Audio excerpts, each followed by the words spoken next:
किसी माफिया गुंडे मौलाना के दबाव में मत आइए। इन सब की अराजकता का इलाज केवल हमारे पास है।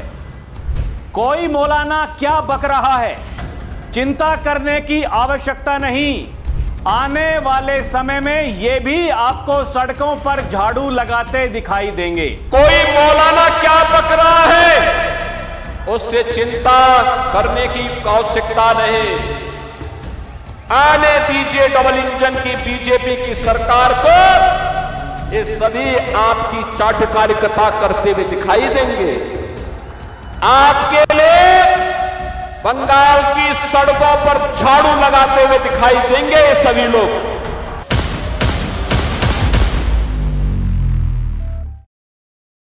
दर्शकों नमस्कार, डीएनपी इंडिया में आपका स्वागत है। मैं हूं आपके साथ राहुल चौधरी। उत्तर प्रदेश के मुखिया योगी आदित्यनाथ इस समय खतरनाक मूड में हैं। दर्शकों, बाबा बंगाल में हैं और पूरे देश में हड़कंप है। बंगाल में क्या बच्चे, क्या बुजुर्ग, क्या महिलाएं, क्या नौजवान, सब योगी की एक झलक पाने के लिए बेताब हैं। बंगाल में सैंड माफिया हो, कोल माफिया हो, लैंड माफिया हो या फिर कैटल माफिया हो, सत्ता के संरक्षण में पल रहे माफियाओं की नींद उड़ चुकी है। क्योंकि योगी का कहना है जिस तरह बुलडोजर यूपी में चलता है वैसे ही बंगाल में भी चलने वाला है। चाहे माफिया हो या मौलाना, किसी से डरने की जरूरत नहीं है। सबका इलाज हमारे पास है। दर्शकों, योगी आदित्यनाथ का ये दूसरा दौरा है बंगाल में, जहां उन्होंने इन सभी पहलुओं पर बात करी। इससे पहले जब बाबा गए थे तो बाबा के स्वागत में कैसे वहां पर नारे लग रहे थे कि देखो देखो कौन आया, शेर आया, शेर आया। योगी आदित्यनाथ को लोग शेर कहते हैं। दर्शकों, शेर। जितने भी सनातन धर्मावलंबी हैं वो ये कहते हैं कि योगी सनातन की बात करते हैं, साथ में देश की बात भी करते हैं। वो ये कहते हैं कि ये देश है तो सनातन है, सनातन है तो देश है। और ये सबको सीखना पड़ेगा, ये मानना पड़ेगा। कुछ लोग हैं जो बार बार धमकी देते हैं। दर्शकों, हाल फिलहाल हमने देखा कि एक जैसे डॉक्टरों की फौज वो अलग तरीके से काम कर रही है, ठीक वैसे ही एक मौलानाओं की फौज है जो कभी धमकी देते हैं हम सड़कों पर नमाज पढ़ेंगे, किसी के बाप में दम है तो रोक करके दिखा दीजिए। कोई ये कहता है रहेंगे हिंदुस्तान में, खाएंगे हिंदुस्तान में, लेकिन वंदे मातरम गाएंगे नहीं, भारत माता की जय नहीं बोलेंगे। दर्शकों, वो जो हैदराबाद वाला मौलाना था, आपको याद है वो कैसे धमकी दे रहा था, सड़कों पर नमाज पढ़ेंगे, योगी में दम है तो रोक करके दिखा देना। योगी ने रोक करके दिखा दिया, मौलाना कुछ नहीं कर पाया। फिर एक सोशल मीडिया पर वीडियो वायरल हुआ जिसमें मौलाना यह कह रहा था, भाई लोगों भारत माता की जय नहीं बोलना है, यह धार्मिक नारा है। दर्शकों, उसके बाद में मौलाना का अभी तक कुछ अता पता नहीं। मौलाना कहां है, क्या कर रहा है, कोई पता नहीं, कोई भरोसा नहीं। हालांकि वो मौलाना दर्शकों, वो तेलंगाना का हैदराबाद वाला सिस्टम है। उत्तर प्रदेश पुलिस किस तरीके से काम करती है ये आप उत्तर प्रदेश में देखते ही हैं। दर्शकों, आपको याद होगा एक बिहार का मौलाना सलीम, वो अपने नाम के पीछे चतुर्वेदी लगाता था। चतुर्वेदी किस लिए लगाता था? ताकि लोगों में एक भ्रम पैदा हो कि भाई ये मौलाना सलीम चतुर्वेदी, मतलब ये तो ब्राह्मण आदमी है, तो फिर ये कैसे मौलाना बन गया। वो ये कहता था कि मैं पहले ब्राह्मण था, लेकिन मुझे इस्लाम धर्म ने इतना प्रेरित कर दिया कि मैंने इस्लाम कबूल कर लिया। और वो मौलाना योगी जी की माता जी के बारे में अपशब्दों का इस्तेमाल कर रहा था। यहाँ उत्तर प्रदेश में ज़्यादा देर नहीं लगती है, एफआईआर दर्ज हुई। बताया जा रहा है दर्शकों 100 से ज़्यादा शिकायतें दर्ज की गई थी, 80 से ज़्यादा एफआईआर दर्ज की गई थी। बाबा की एसटीएफ बिहार में जाती है, मौलाना को उठा करके ले आती है। मौलाना हाथ जोड़कर माफ़ी मांगता है, कहता है योगी जी मुझे माफ़ कर दो। और जो भी गौ माता को अपनी माता मानते हैं, जिनकी धार्मिक भावनाएं आहत हुई हैं, मैं सबसे माफी मांगता हूं। और जो मेरे सहयोगी हैं, जो मेरे साथी हैं, मैं उनसे भी कहता हूं कि ऐसी भाषा का इस्तेमाल ना करें कि किसी की धार्मिक भावनाएं वो आहत हो जाएं। यानी मौलाना को पहले ध्यान में नहीं आया, लेकिन जब मौलाना लंगड़ाता हुआ नजर आया तो फिर उसका यह बयान वायरल हुआ दर्शकों। हालांकि मौलाना को जमानत मिल गई है दर्शकों, मौलाना, क्योंकि AIMIM पार्टी इसके मुखिया हैं असदुद्दीन ओवैसी, उनके भाई हैं अकबरुद्दीन ओवैसी, जो कहते हैं मिस्टर योगी तैयार हो जाओ, हम यूपी आ रहे हैं, जो ये कहते हैं कि हम ये चाहते हैं कि एक दिन बुर्का पहनने वाली लड़की वो इस देश की प्रधानमंत्री बने। ये उनकी सोच हो सकती है, उनकी फिलोसफी हो सकती है दर्शकों। लेकिन योगी आदित्यनाथ क्या कह रहे हैं, ये बड़ी खतरनाक बात है दर्शकों। ये उनके शब्दों पर गौर करिए। उनका ये कहना है, ये जो लोग आज आपको मूर्ख बना रहे हैं, सड़कों पर उतारना चाहते हैं, किसी की हिम्मत नहीं है कोई उत्तर प्रदेश में सड़कों पर उतरकर उपद्रव करे, दंगे करे, और अगर कोई करता है तो उसका हाल वही होता है जो हाल फिलहाल वो जो दर्शकों नोएडा में जिनको भाड़े पर बुलाया गया था, वो सबको पुलिस ने धर लिया। अब बहुत सारे कलाकार जा रहे हैं, अरे देखिए मजदूरों के साथ में अत्याचार हो रहा है, उनको पुलिस ने पकड़ लिया, क्यों पकड़ा बताया नहीं, अरे किसी को दिख नहीं रहा क्यों पकड़ा पुलिस ने, क्यों नहीं पकड़ा। यही उत्तर प्रदेश की पुलिस है। इसलिए कहते हैं दर्शकों, यह समझने की बात है, वो जब हम छोटे थे तो हमारे जो बड़े थे, बुजुर्ग थे, हमें ये कहते थे कि एक तो ये जो काले कोट वाले हैं वकील, उनसे बच के रहना है, एक ये जो सफेद कोट वाले हैं डॉक्टर, उनसे बच के रहना है, और जो वर्दी वाले हैं उनसे भी बच के रहना है। उनकी ना दोस्ती अच्छी ना दुश्मनी। देख लीजिए दर्शकों, बाबा की पुलिस ने क्या हाल कर रखा है। जहां जहां जिसने कोशिश की तांडव करने की, सबको ऐसे ही पीटा, जिसके लिए कई बार चेतावनी दे चुके हैं योगी आदित्यनाथ। दर्शकों, अब ये मौलाना का नाम योगी आदित्यनाथ ने क्यों लिया, आप समझिए।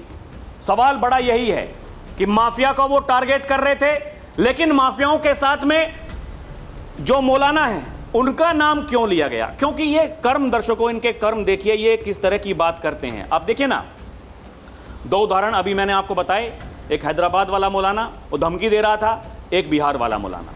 ठीक, एक मौलाना दर्शकों उत्तर प्रदेश में आपको याद होगा, तोकीर रजा बरेली वाला मौलाना, वो भी धमकी दे रहा था, वो भी जेल में है, कब छूटेगा पता नहीं, वहां तो गंभीर मामला है बिल्कुल। दर्शकों, हमने कुछ दिनों पहले देखा कि कैसे वो जो सहारनपुर के देवबंद में एक मौलाना वो हिजबुल्लाह के समर्थन में वहां पुलिस वालों के सामने वो छाती पीट रहा था उनके लिए। आप समझिए, क्योंकि पुलिस को कैसे पता चला कि मौलाना की जो मंशाएं हैं वो खतरनाक हैं। धमाका होता है इस्लामाबाद में, पाकिस्तान के इस्लामाबाद में, वहां कुछ लोग थे, वो चले गए, ऊपर चले गए, मतलब धरती पर नहीं बचे। तो फिर मौलाना पुलिस प्रशासन के पास में जाता है, कहता है कि मुझे उनके लिए जुलूस निकालना है, कैंडल मार्च निकालना है, क्या आप परमिशन देंगे? प्रशासन को लगा कि भैया वहां पाकिस्तान के इस्लामाबाद में जिनको जाना था वो चले गए, ये मौलाना यहां हिंदुस्तान की धरती पर यहां ये क्या करना चाहता है? उस पर नजर रखी। दर्शकों, ईद वाले दिन भड़काऊ भाषण दे रहा था, वो ये कह रहा था हमें जो हिजबुल्लाह है वो आतंकी संगठन है, दर्शकों उसका समर्थन करना चाहिए। तो आप समझिए, अगर योगी आदित्यनाथ बंगाल की धरती पर जाकर के वो माफियाओं के साथ में जितने भी मौलाना हैं, उन्होंने किसी का नाम नहीं लिया, लेकिन ये साफ साफ कह दिया चिंता मत करिए, आने वाले समय में अगर यही इनके कर्म ऐसे रहे तो ये सड़कों पर झाड़ू लगाते हुए आपको दिखाई देंगे। जो लोग दर्शकों माफियाओं की कब्र पर जाकर के फातिहा पढ़ते हैं, ये उन लोगों के लिए भी बड़ा संदेश है। उनकी कमी नहीं है ऐसे लोगों की, आज भी बदला लेने की बात करते हैं। दर्शकों, 2027 का विधानसभा चुनाव है, बाबा उत्तर प्रदेश के मुखिया हैं, चुनाव होगा तो क्या होगा? जिस बंगाल में बाबा जा रहे हैं, लोग सड़कों पर, दर्शकों उनके हेलीपैड के पास में देखिए ना किस तरीके से बैरिकेड्स तोड़ने को तैयार हैं, पेड़ों पर चढ़े हुए हैं, जय श्री राम के नारे लग रहे हैं। जिस बंगाल में यह सब कुछ ममता दीदी को अच्छा नहीं लगता है, क्योंकि वो तुष्टीकरण की नीति, राजनीति जो कुछ भी है उनकी, उसको लेकर के लगातार माहौल बनाया जाता है। वहां जाकर के योगी आदित्यनाथ के स्वागत में अगर लोग ये कह रहे हैं देखो देखो कौन आया, शेर आया, जय श्री राम बाबा जी, आप समझ जाइए वो नेता, उसका कद, उसकी लोकप्रियता कितनी आगे बढ़ चुकी है। संसद में बहस चल रही है दर्शकों, महिलाओं को आरक्षण मिलना चाहिए। अखिलेश यादव जी बोल रहे थे, अखिलेश यादव जी ये कह रहे थे कि जो पिछड़ी महिलाएं हैं ओबीसी वर्ग की, उनको भी आरक्षण मिलना चाहिए, जो मुस्लिम महिलाएं हैं उनको भी आरक्षण मिलना चाहिए। यानी वो सबका साथ सबका विकास, महिलाओं के लिए जो कहा जाता है दर्शकों कि आधी आबादी उसकी हिस्सेदारी होनी चाहिए, यह तय कर रही है सरकार। अखिलेश यादव कह रहे हैं कि नहीं, मुस्लिम महिलाओं को मिलना चाहिए आरक्षण। देश के गृह मंत्री अमित शाह ने खड़े होकर के कह दिया, समाजवादी पार्टी के मुखिया जी सारे के सारे टिकट दे दो मुस्लिम महिलाओं को, हमें क्या भाई, आपकी पार्टी है तो दीजिए ना। आप ये बताइए ना कि हम कितने बड़े उनकी हिफाजत करने वाले हैं, बताइए, दे दीजिए टिकट सबको, चुनाव भी जितवा दीजिए, तब तो पता चले। दर्शकों, ये जो सब कुछ दिख रहा है ये स्पष्ट संदेश है, ये पता चल रहा है कि जो जमीन है वो खिसक चुकी है। ये पता लग गया दर्शकों, ये बातों से पता लग जाता है। ये पीडीए की बात जो लोग कर रहे हैं, दूसरी तरफ जो सबका साथ सबका विकास कर रहे हैं, हिंदुत्व की बात जो कर रहे हैं, बाबा लगातार यही तो कर रहे हैं दर्शकों। बंगाल में जाकर भी शुवेंदु अधिकारी सबसे बड़े नेता हैं, पिछली बार जब बाबा गए थे दर्शकों, उनके सामने ऐसे नतमस्तक हो गए थे। बाबा को पता है सबसे बड़े नेता यही हैं। बंगाल में अगर बीजेपी चुनाव जीतती है दर्शकों, तो बड़ी संभावनाएं इस बात की हैं शुवेंदु अधिकारी मुख्यमंत्री बनेंगे। और कैसे योगी आदित्यनाथ ने उनका हाथ उठा करके वो विक्ट्री वाला साइन ऐसे बनाया था दर्शकों। ये कोई आपको लगता होगा छोटी बातें नहीं हैं, इनके मायने बहुत बड़े हैं, ये समझना पड़ेगा। जिस तरीके से बुलडोजर चलता है उत्तर प्रदेश में, वो कोई भी हो, किसी भी तरह का माफिया हो, योगी आदित्यनाथ ये कहते हैं कि माफियाओं की जगह तो मिट्टी में है। एक बार नहीं, हजारों बार ये कह चुके हैं कि कोई भी माफिया बनने का दुस्साहस करेगा तो उसको मिट्टी में मिला दिया जाएगा। कितने कलाकार थे बड़े बड़े यहां माफिया बन रहे थे, सबको मिट्टी में मिला दिया दर्शकों। देखिए, अब जो ममता बनर्जी हैं वो तो परेशान है ही हैं, क्योंकि बंगाल का चुनाव है दर्शकों, और इस बार लग रहा है कि मामला गड़बड़ है। ये जो उत्तर प्रदेश में राजनेता हैं दर्शकों, जो इस समय परेशानी साफ साफ दिखाई दे रही है। ऐसा यार रिपोर्ट्स में कुछ में तो ये कहा जा रहा है कि भारतीय जनता पार्टी को नुकसान हुआ है, जितने भी जो हिंदू वोटर थे उनके नाम कट गए। अखिलेश यादव बड़े खुश हो रहे थे, लेकिन अखिलेश यादव ने एक बार फिर से एसआईआर को एनआरसी बताना शुरू कर दिया है दर्शकों। आज ही बताया संसद में खड़े होकर के कि एसआर नहीं है, एनआरसी है, अघोषित। तो ये भय जो दिख रहा है चेहरे पर। दूसरी तरफ योगी आदित्यनाथ, उनकी जो भाषा है, आप उस पर गौर करिए दर्शकों। यहां सोचते हैं कि नोएडा में उपद्रव करवाने से छवि को धूमिल कर देंगे सरकार की। योगी आदित्यनाथ इतने कमजोर खिलाड़ी नहीं हैं दर्शकों। देखिए क्या कहा है आज ममता दीदी के नेतृत्व में टीएमसी ने आज बंगाल में प्रोटोकॉल बुलाकर इसको क्राइम कैपिटल में बदल दिया है। ये योगी आदित्यनाथ के शब्द हैं। याद करिए, ये बंगाल की भूमि भारत की कल्चरल भूमि रही है। कल्चरल कैपिटल के रूप में बंगाल को पहचान मिली थी। आज बंगाल में प्रोटोकॉल बुला करके इसको क्राइम कैपिटल के रूप में ममता दीदी के नेतृत्व में टीएमसी ने बदल दिया है। बाबा कह रहे हैं किसी माफिया, गुंडे, मौलाना के दबाव में मत आइए। इन सब की अराजकता का इलाज केवल डबल इंजन की बीजेपी सरकार है। सुनिए क्या कह रहे हैं योगी आदित्यनाथ। किसी गुंडे के दबाव में भी मत आइए, किसी मौलाना के दबाव में भी मत आइए। याद करना, इन सब की अराजकता का केवल और केवल इलाज है डबल इंजन की बीजेपी की सरकार। दर्शकों, इसके अलावा योगी आदित्यनाथ ये कहते हैं कि Bengal sand mafia, coal mafia, land mafia, cattle mafia, सत्ता के संरक्षण में पल रहे माफियाओं के चंगुल में है, उनसे छुड़वाना है। चिंता मत करिए, हमारी सरकार बनेगी, कर देंगे काम, कोई बड़ी बात नहीं है। यहाँ उत्तर प्रदेश में भी लोग यही कहते थे कैसे होगा कैसे नहीं होगा, लेकिन इच्छा शक्ति थी तो करके दिखा दिया।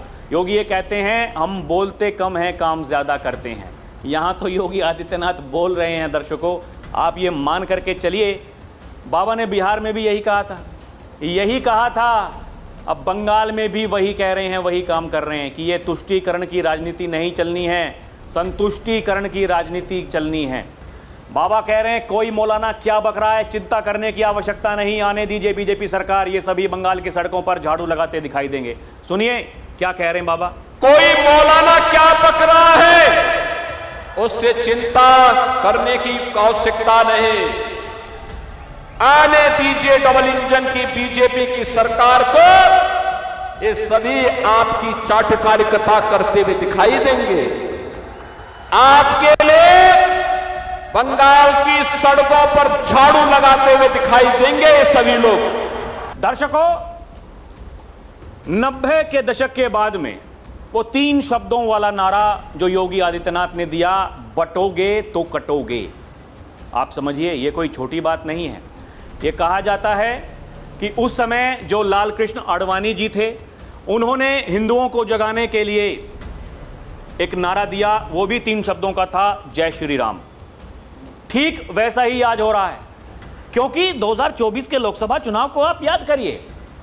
उस दिन भारतीय जनता पार्टी, एनडीए के जो घटक दल, वो जीते जरूर थे, लेकिन जो बीजेपी के बड़े नेता हैं उनके वो मायूस चेहरे, दर्शकों थोड़ा सा उन पर गौर कीजिए, याद कीजिए कैसे, वो चाहे योगी आदित्यनाथ का चेहरा हो, वो चाहे गृह मंत्री अमित शाह का चेहरा हो, वो चाहे देश के प्रधानमंत्री नरेंद्र मोदी का, रक्षा मंत्री राजनाथ सिंह का, जितने भी बड़े नेता हैं सबका चेहरा याद करिए, वो कैसा चेहरा था। मतलब आपको जीत मिली है, लेकिन ऐसा लग रहा था कि जैसे वो चुनाव हार गए हों। दूसरी तरफ विपक्ष वाले, वो विपक्ष में थे, विपक्ष में आज भी हैं, लेकिन उनकी खुशी देख करके, उनका चेहरा देख करके ऐसा लग रहा था कि वो सरकार में आ गए हैं। मतलब एक अलग ही गजब जोश था उनके चेहरे पर।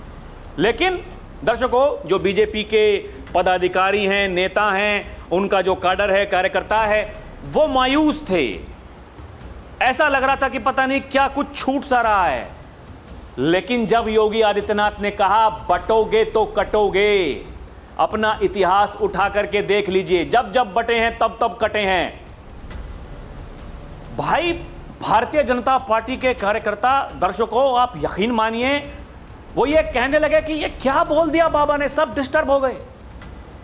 वही योगी आदित्यनाथ कह रहे हैं दर्शकों, ये गौरक्षा के नाम पर जो जितने भी कालनेमी बनकर घूम रहे हैं, धर्म की आड़ में सनातन को बदनाम करने का प्रयास कर रहे हैं, उनके चक्कर में आने की कोई जरूरत नहीं है। जैसे कानून उत्तर प्रदेश में है गौरक्षा के लिए, ठीक वैसे ही बंगाल में भी बनाए जाएंगे।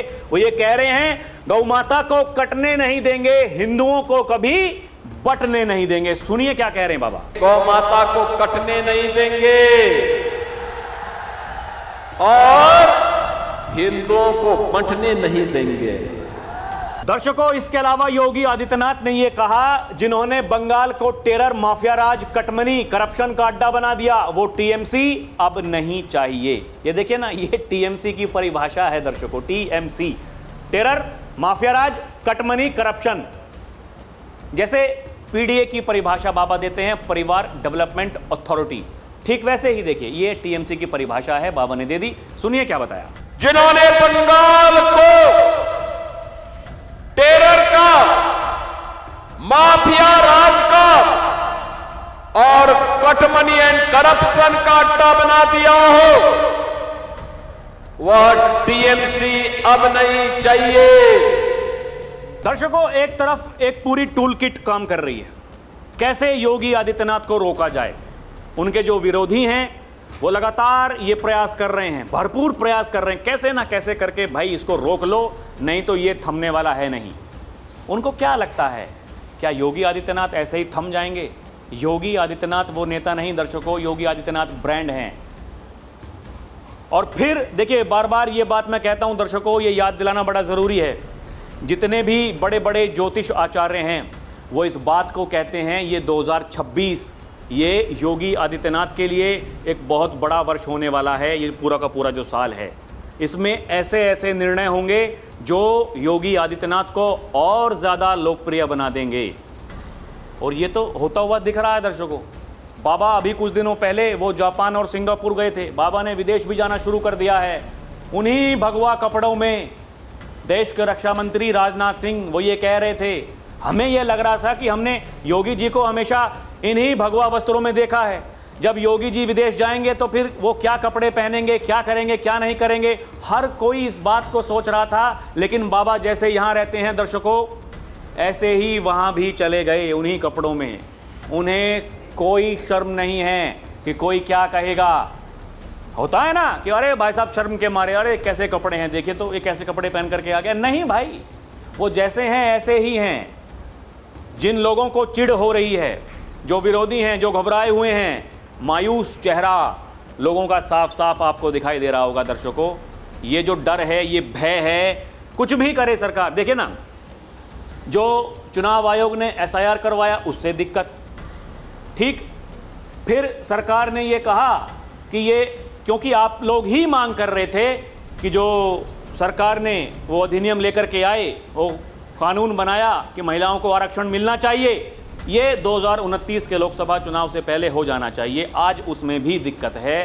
कहा जा रहा है राजनीतिक लाभ लेने के लिए सरकार ये कर रही है, हर चीज़ से दिक्कत। अखिलेश यादव जी यही कह रहे थे आज, ये 2027 के चुनाव में जीतने के लिए सरकार ये सब कुछ काम कर रही है। अब जिसको जो सोचना है वो सोचता रहे। वहाँ तो TMC की सरकार है बंगाल में, तो बाबा वहाँ जाके भी वही कह रहे हैं, वही बोल रहे हैं, वही कर रहे हैं जिसके लिए उन्हें जाना जाता है दर्शकों। बाकी आपको क्या लगता है हमें कमेंट करके बताएं। अभी के लिए इतना ही। देखते रहें DNP इंडिया, हर खबर भरोसे के साथ। दर्शकों, हमारी आपसे अपील है, चैनल को सब्सक्राइब भी करें। बहुत बहुत धन्यवाद।